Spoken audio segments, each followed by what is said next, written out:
everybody, so welcome to the first part in the Jeep tutorial series over here on YouTube for free, because we hit 10,000 subscribers a week ago and I said I was going to put this on YouTube for free once we hit 10,000. So if you're subscribed, thanks a lot, you made this video possible on YouTube. If you're not, you can do that with the subscribe button and hit the bell icon and you'll be notified whenever I put up new videos, blah blah blah, etc etc. Like, just need to put it in there because it's what people do on YouTube, right? Anyway, in this first video we're gonna dive into Cinema 4D in the car animation part of it. Next week there's going to be the effects video, which is going to be a lot longer than this video, so this is the shortest one. So next week is going to be the effects thing. The week after that we're going to have the lighting shading video, and the week after that we're going to do the compositing. So it's going to be 4 videos in total. Couple of things to point out that I wanna point out before we get into it. So this is not a build it from scratch type video like I do with my more modern videos. Back when I made this shot in 2018, I didn't intend for this to be a tutorial series, but a lot of people seemed interested. And then when I started doing a Patreon, I wanted to do a nice sort of exclusive video, because a lot of people had been asking me how I did this Jeep scene, because it went pretty viral and like it was shared all over the place and people really liked it. So I figured I wanted to do that, but so it was it ended up being a project breakdown video where I just I cleaned up all of the files and I walk you through all of the files, so explaining how everything works, why I did certain things, but we don't build it node for node from scratch. So just so you know, so you can just watch these videos and see how everything works. If you want to follow along with the files, you can get the files with as a Patreon. So if you're a Patreon supporter, you can download all of the source files and you can follow along that way, or you can get them on Gumroad. But again, you can also just watch the video, see how everything works, and then try your own variation of something like this, because everything is explained in detail over there. So yeah, a couple of things that a couple other things that I want to point out is that, of course, this project I did in 2018, a couple of years ago. So some of my workflow things or techniques have changed over the years. So if you see any techniques that are in this video that might be different in some of my more modern videos, it's because my workflow has probably changed over the years. So for example, like my folder structure or way of working thing has evolved over the years, so it's a little bit different in the Jeep scene. So yeah, anyway, just to keep in mind. And also another thing, if you're gonna get the source files as a Patreon or on Gumroad, keep in mind that it doesn't include the Megascans assets, because of course I'm not allowed to resell Megascans assets, but it includes a document with links to all of the Megascans assets, so you can just get those Megascans assets yourself, and Megascans assets are pretty cheap. And in the video there's included on how to relink everything, so it's literally just a couple of button clicks in order to relink all of the Megascans assets, so it shouldn't be a lot of work. But just keep in mind that those won't be there because not possible for me to include that. Anyway, so yeah, that was just a brief introduction. So I really hope you enjoyed this first video, which is just the Cinema 4D part of it. So we just in the Cinema 4D part we animate the car with some dynamics, which I actually used I repurposed a pre-made rig, a pre-made free rig, because when I started this project, I didn't know the first thing about car rigging, and I found a pretty cool car rig, which I just repurposed. So I did the car animation there, and it was actually kind of funny because a lot of people who saw my Jeep scene was like, "Oh my god, did you do all of that in Cinema 4D?" And I thought it was pretty clear that it was only the car rig part if you watch the breakdown, but some people didn't seem to get that. So anyway, the car rig part was done in Cinema 4D, but there's also good car rigs for other programs. I just happened to use that one. So yeah, let's get into it, see how the car is done. Next week, hopefully you'll check back with the effects part, which is going to be a lot longer than this one. This is the shortest one. And if you appreciate these videos, make sure to gently tap the like button, because it helps out YouTube algorithm. Anyway, without further ado, let's get into it. So I got the idea to create this scene like somewhere last year. I was working on some car project, and for some reason I thought, okay, maybe it would be cool to try something myself with like a car and see how that all works. And like, I don't really know much about rigging myself, like I'm a terrible rigger. So I had to figure out like a ton of stuff. Like I had to figure out how to rig the car, to make environments properly. to handle like the heavy assets. So it was like a project to like learn more in that regard, and it took me quite a while to get everything to the point where it's now. So yeah, this is the video. You've probably seen it. So it's the car driving through the water. There's like so many different elements. And in this first one, we're gonna go over the car just driving. So about the car rig. So I wanted to first keep it inside of Houdini, like completely within Houdini, but I honestly don't know much about rigging, and there's not really any good preset car rigs for Houdini. I looked around, but there are for Cinema 4D. So what I did is I took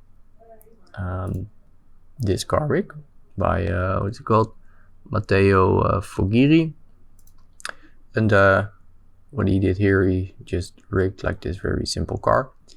But this rig is super easily repurposable for like other stuff. So yeah, that's what I did. Like I took a cut model from the like an actual Jeep cut model, because that was another thing. Like I needed a model and I didn't want to spend hundreds of bucks on a good cut model. But actually Chrysler released cut models for some of their cars, like I think it was like 2007. So they released all of that for free. So I took like the Jeep model and I had to optimize it, and I threw it into the rig to make it animatable. And like the default cut model that came in was like super heavy, and it's still like I optimized it a little bit, but if you like maybe hide this, like if you look at it, there's still like so much crap here.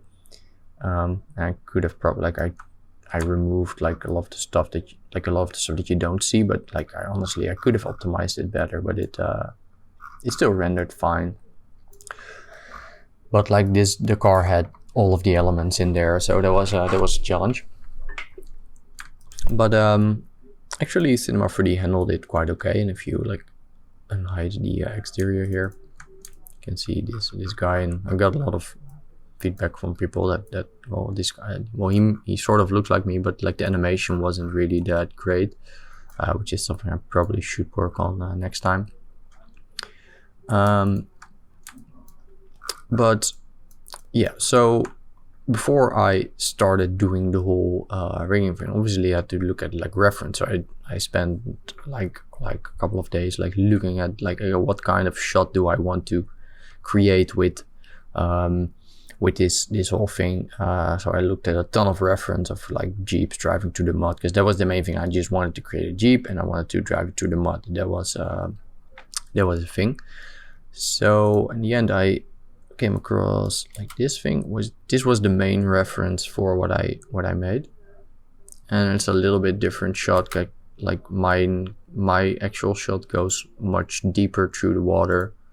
If you go back here, so it like goes deeper through it, so it's different, and the scale is a little bit different, but it's a little bit different car. But this was the main reference.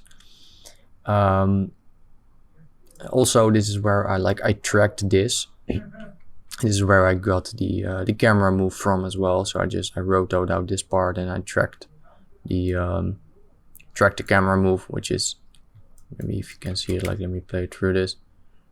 You can see it's and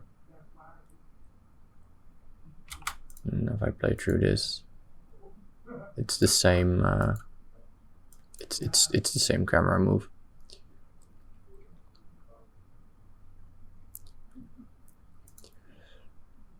So yeah, so basically that was roughly what I was gonna go for. So when I did that, I had to obviously like start making a terrain for the car to drive over and figure out the whole rigging.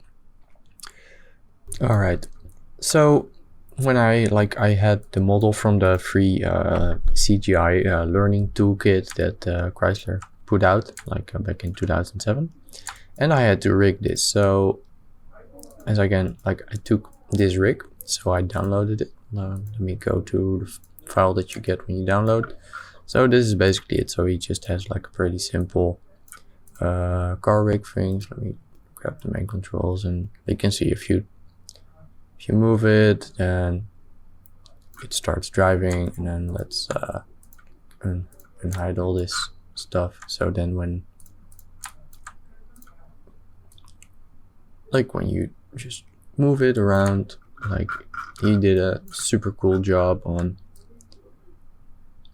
having this all work. And there's dynamics in here. So let me check where that was again. So it's set to service, and let's put bounce on, and let's just keyframe this position, and let's just move it forward. I need to keyframe the wrong one, so let's do this one and keyframe it again. And now let's play, and now you get these nice little dynamics, and there's a whole bunch of controls in here to change that. So what I did is, like, I took this rig and I just applied it to my own Jeep. So I just took all of these groups, and I split up the cat model, and I made sure that everything aligned with what I needed. So then if I have this, for example, I have this plane here. So let's just maybe let's grab the thing he made here, and let's put it like that. Oh fuck. And let's remove the plane. So here's the rig, so I split it up a little bit more, so the rig is separate. And then I linked everything with controls, because like if I hide this car,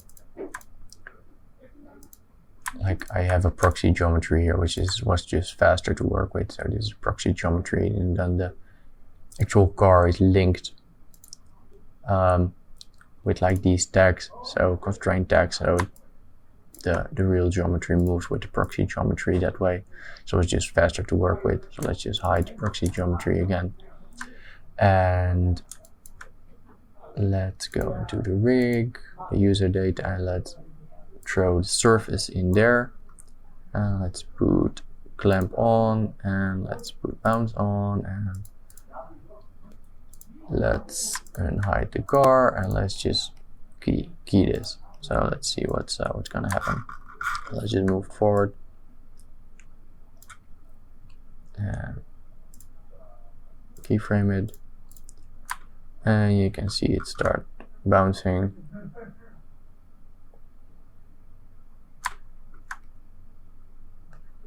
So yeah, I mean, from that regard, there's not that much that I had to do. Well, I had to like properly optimize it for the rig, and I tried some whole other stuff with like making the whole downside more dynamic, but in the end I took most of that out because she didn't see it anyway. Oh yeah, and this other thing, like there's this guy inside here, which again, like I'm no character animator and I'm a bad rigger, but what I used was, there's this guy called in the content browser for Studio, I think, Cinema 4D Studio, and he's called just Male Cloth, and this guy happens to look a lot like me because I guess he's bald as well. So I just used this rig, so this is like animatable already. And let's go to the back to the rig, and let's hide some stuff. Let's hide the exterior. So I just took this guy and I put him in, and I linked his hands to the steering wheel because I'm rotating the steering wheel, and let's go into there. So there's some stuff that's linked with constraints.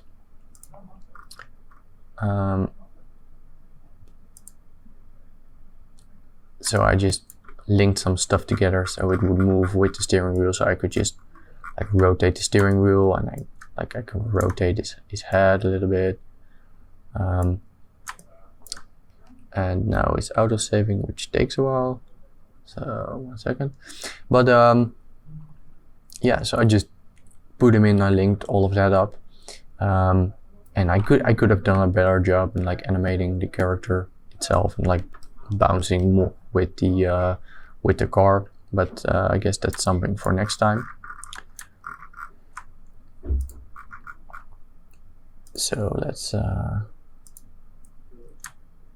show the exterior again. And yeah, so that's the basic car thing. So, and then what I needed, of course, I needed a terrain. So, all right, let's go into the terrain.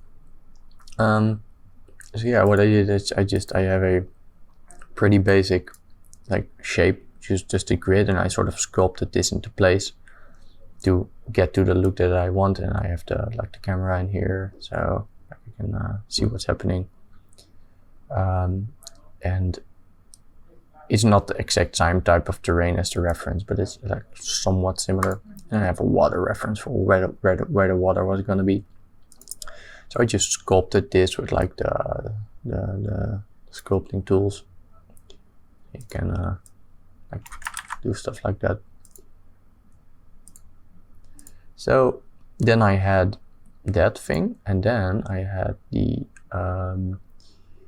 animation sequence where I loaded the terrain back in as a XREF. So you might need to relink this if you get this file, like relink it.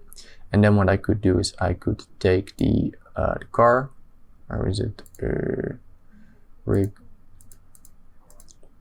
and like just link it to the ground in the XREF, and then animate the controls here. So there's also some extra controls on the user data which you can change. So that's what I did, and then you just play through it. I just went back and forth with this and the simulation as well to like get something that would look like cool, and like timing wise would be good. So yeah, then you have this this car thing basically.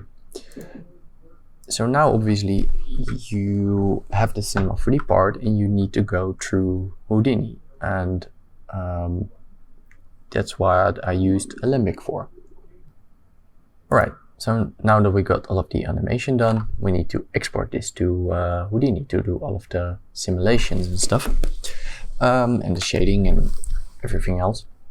And I actually got quite a few questions from people using Cinema 3D, like you're using Cinema 3D, like where did you do the sims? How does this work? And I just noticed that a lot of Cinema 3D guys aren't used to go outside of Cinema 4D.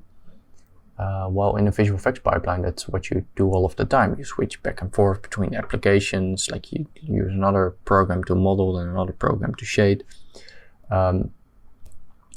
So you don't do everything inside of one package. Like as I explained before, like the car rigging was just easy in Cinema 4D, so I'm gonna do that inside of Cinema 4D. No need to keep all of that in Houdini. So what you can use for that is Alembic. So Alembic is a open file format to export animations and models. And what you can do is you can like select something and export it to Alembic. So let me just show you. For example, I want to export this guy, so male clothed, because I'm gonna export it in separate groups. Because later down the line, we want to shade this and render this, and if we export everything in one Alembic, it's gonna be like an insanely huge Alembic, which we don't want. We want like separate Alembic files, so it's all a little bit more manageable. So let's say, okay, I want to export the guy in here. Just select it, go to File, Export, File, Export, Alembic, and just type guy. And obviously I've already exported everything, so there's no need for me to do everything again, but just to show you. So have him selected, say selection only, and all of these settings are okay. I need the UVs. I don't need merge generated, and so if I press OK now, it will be exporting. So let's just wait for this bar to fill up.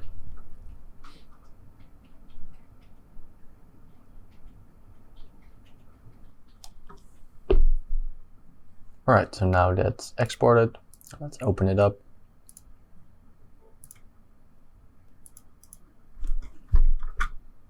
And now, as you can see, we have a floating guy moving. So that's exactly what we want.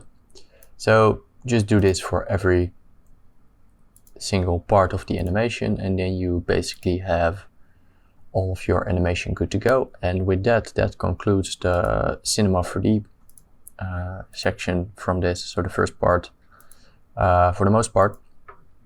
In the next one, we're gonna talk about the first part of the simulation, so doing the water simulation, the mud simulations. Later on there will be more simulation stuff, but that's for another part. So let's just like dive into Houdini for the next one. So keep on the lookout for that, and talk to you next time. Bye.